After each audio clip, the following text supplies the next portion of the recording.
राम राम। सुंदरकांड की ये कथा अब दोहा 31 से आगे बढ़ती है। हनुमान जी भगवान श्री रामचंद्र जी को मैया सीता के विषय में बता रहे हैं कि कैसे वो अशोक वाटिका में भगवान श्री रामचंद्र जी को याद करते हुए उनका एक एक पल कल्प के समान बीत रहा है। और वो कहते हैं कि प्रभु शीघ्र चलिए और सीता मैया को वापस लेकर के आइए। सुनि सीता दुख प्रभु सुख अयना, भरि आए जल राजीव नैना। और सीता जी का दुख सुनकर के सुख के धाम प्रभु श्री रामचंद्र जी के कमल नेत्रों में जल भर आया। वो दुख, भगवान इन सब चीजों से परे हैं, परंतु नारायण नर रूप में है, तो नर का एक स्वाभाविक गुण है, करुणा उसके हृदय में है। और सीता मैया जिनसे भगवान श्री रामचंद्र जी अनन्य प्रेम करते हैं, उनके दुख सुन करके उनके नेत्रों में अश्रुधारा बह उठती है। बचन काय मन मम गति जाहि, सपने बूझय विपति की ताहि। मन वचन और शरीर से, भगवान बोलते हैं कि मन वचन और शरीर से जिसे मेरी ही गति यानी मेरा ही आश्रय है, उसे क्या स्वप्न में भी विपत्ति हो सकती है? भगवान बोलते हैं कि जो मुझे मन से, वचन से और शरीर से जो सदैव मेरा ही है, मेरे ही आश्रय में है, भला क्या उसको भी विपत्ति घेर सकती है? विचार करने वाली बात है। कह हनुमंत विपत्ति प्रभु सोई, जब तो सुमिरन भजन न होई। हनुमान जी कहते हैं कि हे प्रभु, विपत्ति तो वही है जब आपका भजन और स्मरण ना हो।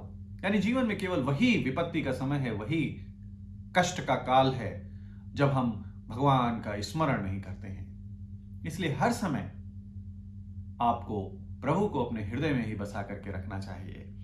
केतिक बात प्रभु जातु धान की, रिपु ही जीती अन्य बीज जान की। और हे प्रभु, राक्षसों की बात ही कितनी है, आप शत्रु को जीत करके जानकी मैया को ले आइए। यानी राक्षस तो आपके सामने कुछ है नहीं प्रभु। जिस प्रकार का आपकी शक्ति है, आपका सामर्थ्य है, राक्षस सेना आपके सामने कितनी देर टिक सकेगी? इसलिए जितना शीघ्र हो सके सीता मैया को वापस ले आइए। सुन कपितो ही समान उपकारी, नहीं को सुर नर मुनि तनुधारी। भगवान रघुनाथ जी अब हनुमान जी को संबोधित करते हुए कहते हैं कि हे हनुमान, सुनो, तुम्हारे समान मेरा उपकारी ना तो कोई देवता है, ना मनुष्य है और ना मुनि है। कोई भी शरीरधारी नहीं है जो उपकार आज तुमने मेरे ऊपर किया है। सीता का पता लगा करके तुम मुझे बता रहे हो, सीता के विषय में बता रहे हो। इतना बड़ा उपकार मेरे ऊपर किसी ने भी नहीं किया। प्रति उपकार करो का तोरा, सन्मुख हुई न सकत मन मोरा। भगवान आगे बोलते हैं कि मैं तेरा प्रत्युपकार यानी बदले में जो तुमने जो मेरे ऊपर उपकार किया है, उसको मैं कैसे उतारूं? मैं क्या कर सकता हूं? मेरा मन तेरे सामने नहीं हो सकता। मैं किसी भी प्रकार से तुम्हारे इस उपकार को मैं उतार नहीं सकता। सुन सुत तो ही उरिन मैं नाही, देखो कर विचार मन माही।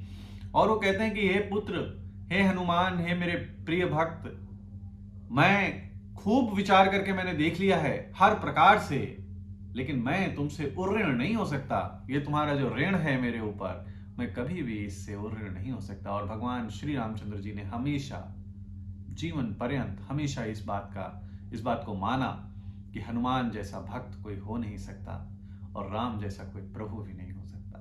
सदैव राम के चरणों में ही हनुमान लगे रहे और भगवान उनके ऊपर अनन्य कृपा करते रहे। पुनि पुनि कपहि चितव सुर त्राता, लोचन नीर पुलक यति गाता। देवताओं के रक्षक प्रभु बार बार हनुमान जी को देख रहे हैं, उनके ऊपर से दृष्टि नहीं हट रही है। अपार प्रेम उमड़ रहा है हनुमान के लिए भगवान श्री रामचंद्र जी के हृदय में, और नेत्रों में प्रेमाश्रुओं का जल भरा है। शरीर अत्यंत पुलकित है, प्रेमाश्रु बह रहे हैं हनुमान के लिए भगवान के नेत्रों से। सुनी प्रभु बचन बिलो की मुख, गात हर्ष हनुमंत। चरण परेउ प्रेमाकुल, त्राहि त्राहि भगवंत।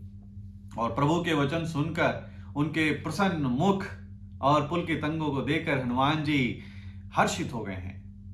स्वामी प्रसन्न हो तो सेवक पुलकित ही होता है। और प्रेम में विकल होकर कहते हैं कि हे भगवान त्राहि माम, मेरी रक्षा करो, मेरी रक्षा करो। और कहते हुए वे भगवान श्री रामचंद्र जी के चरणों में गिर पड़ते हैं। प्रेम है कि दोनों तरफ संभाला नहीं जा रहा है। एक तरफ भगवान के नेत्रों से अश्रु बह रहे हैं, दूसरी तरफ भक्त प्रेम में उनके चरणों में गिर पड़ रहा है।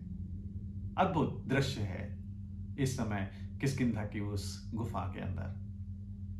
यहां पर सुंदरकांड का दोहा 32 समाप्त होता है। इसके आगे की कथा आपको फिर सुनाऊंगा। तब तक के लिए जय श्री राम।